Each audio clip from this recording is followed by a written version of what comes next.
გამარჯობა ჩემო მეგობრებო. ესე იგი, ამ გამალებული მშენებლობების ფონზე სულ მაინტერესებდა გამიგო ბოლო-ბოლო რამდენი მშენებარე კორპუსია დღეს თბილისში. დავითვალე ეგ და გეტყვით. ამასთან მოჩვენება კორპუსებზე მინდა გითხრათ და მე კი მეგონა ბასეინს მიკეთებდნენ. ან აუს, ან ტბას. თავიდან მიხარობდა, მაგრამ მე ხავ ხტები რო კორპუსია. თქვენც რომ არ აღმოჩნდეთ ამ მოჩვენება მშენებლობების მსხვერპლი, ვიდეოს ბოლოს რამდენიმე რჩევასაც გაგიზიარებთ. როცა ვითვლიდი თუ რამდენი კორპუსი შენდება დღეს თბილისში, ამასთან აღმოვაჩინე და დავითვალე ისიც თუ რამდენი კორპუსი არის დახარვეზებული. ამ კორპუსებს საექსპლუატაციო ნებართვა არ აქვთ, რაც იმას ნიშნავს, რომ ავარიულ კორპუსში მოგიწევთ ცხოვრება მუდმივი დისკომფორტის და რისკის ქვეშ.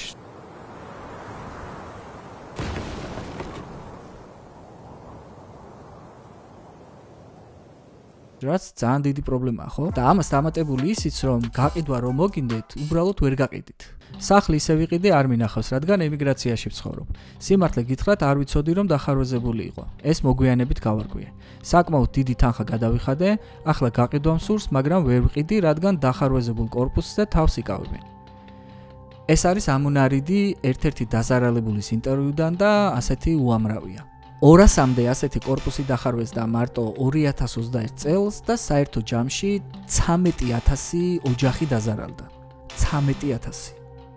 2023 წელს კი გაცემული მშენებლობების ნებართვების 30% დახარვეზდა. მშენებლობების მესამედი, რაც ცოტა ნამდვილად არ არის პირიქით საგანგაშოა. ანუ თუ ამ მონაცემებით ვიხემძღვანელებთ, ყოველი მესამე მშენებლობა თბილისში ხარვეზდება. მოკლედ ძალიან დიდი ყურადღება გვართებს ბინის შეძენის დროს. ამ პრობლემას განსაკუთრებით ისიც ამწოვებს, რომც გაასაჩივროთ და სასამართლო მოიგოთ, ვერც თანხას და ვერც ფართს ვერ დაიბრუნებთ, რადგან დგება აღსრულების პრობლემა. ანუ კომპანია გაკოტრებულად გამოცხადდება და ეს კომპანია თქვენ წინაშე ვალდებული არის, ან თქვენ წინაშე პასუხისმგებლობა ეკისრება საკუთარი ქონებით, ორგანიზაციის ქონებით. და ორგანიზაციის ფლობელობაში კი არაფერია, მათ შორის ის ტექნიკაც კი, რომელთაც მშენებლობას ახორციელებს, ძირითად შემთხვევაში ნაქირავებია. დახარვეზების მიზეზი შესაძლოა სხვადასხვა იყოს.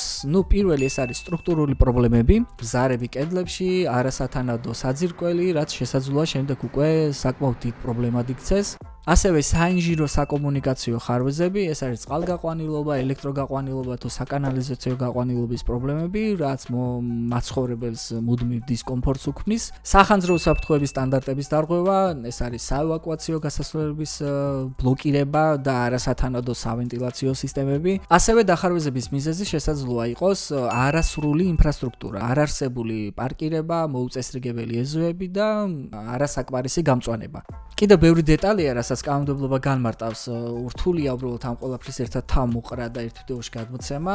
უბრალოდ ყველაზე მთავარი, რაც უნდა გაითვალისწინოთ, როცა ბინის შეძენას აპირებთ, არის ის, რომ გადაამოწმო სამშენებლო კომპანიის რეპუტაცია. ამის დადგენა ყველაზე მარტივად შეგიძლიათ უბრალოდ თვალი გადაავლოთ ამ კომპანიის წარსულ გამოცდილებას, რასაც ისედაც გააკეთებთ დარწმუნებული ვარ. ამასთან უნდა გამოიკითხოთ და გაიგოთ ასევე უკვე არსებული მომხმარებლების უკავშირი და უბრალოდ ხომ არ არის ეს ორგანიზაცია და სამშენებლო კომპანია ვინმეს წინაშე ვალდებული. გადამოწმება შეგიძლიათ მოვალეთა რეესტრში, თუ ამ დომეინს ვერ დაიმახსოვრეთ, დაგუგლეთ უბრალოდ მოვალეთა რეესტრი, გადახვალთ ბმულზე, გადახვალთ სუბიექტის ძებნა მოვალეთა რეესტრში და აქ უკვე კომპანიის დასახელებით ან საიდენტიფიკაციო კოდით გაიგებ არის თუ არა ეს კომპანია ვინმეს წინაშე ვალდებული, რაც პირდაპირ მის რეპუტაციაზე მეტყველებს.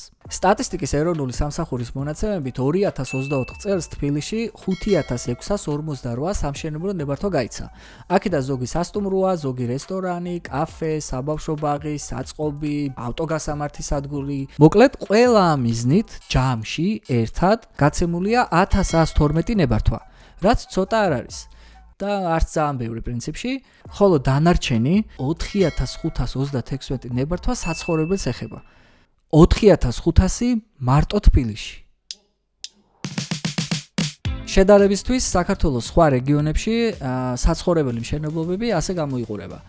თბილისი 4536 როგორც თქვით, ქვემო ქართლი 907, მცხეთა-მთიანეთი 851 და ეს თბილისთან სიახლოვე არის მთავარი მიზეზი, რომ ქვემო ქართლი და მცხეთა-მთიანეთი არის შემდეგი რეგიონები.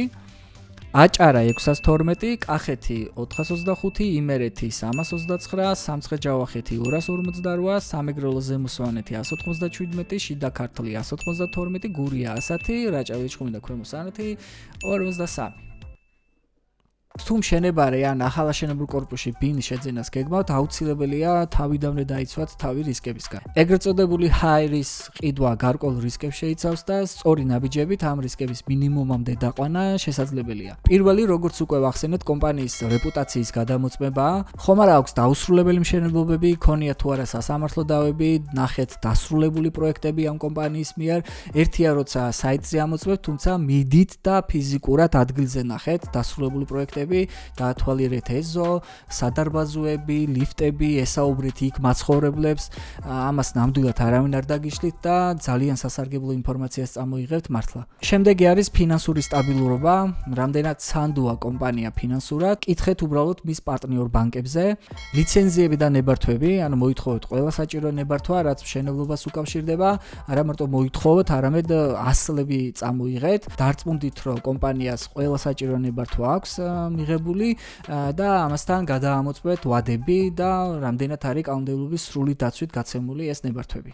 მიწის ნაკვეთი საკუთრება, ანუ რამდენად არის კომპანია ამ მიწის მესაკუთრე, ან მოსარგებლე, მოითხოვეთ ამის დოკუმენტიც. ამის მერე არის უკვე პროექტი და გეგმარება. პროექტები, ნახაზები, გაიცანით ტექნიკურ მახასიათებლებს, რკინა-ბეტონის მარკა, მოითხოვეთ ინფორმაცია სამშენებლო მასალების ხარისხზე.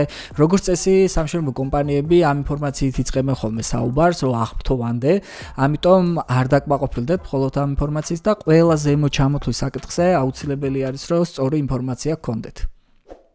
ბოლოს კი უკვე არის ხელშეკრულება. სასურველია და პრინციპში აუცილებელიც, რომ იურისტთან ერთად გაიაროთ ყველა პუნქტი და თუ ნაცნობი იურისტია, დარწმუნდით, რომ გულისყურით დაგეხმარებათ და დათური სამსახური არ იქნება მხოლოდ, რადგან თუ რამე გაპრობლემდება და ღმერთმა დაგიფაროთ, უხერხულ სიტუაციაში რო ვარ აღმოჩნდეთ შემდეგ.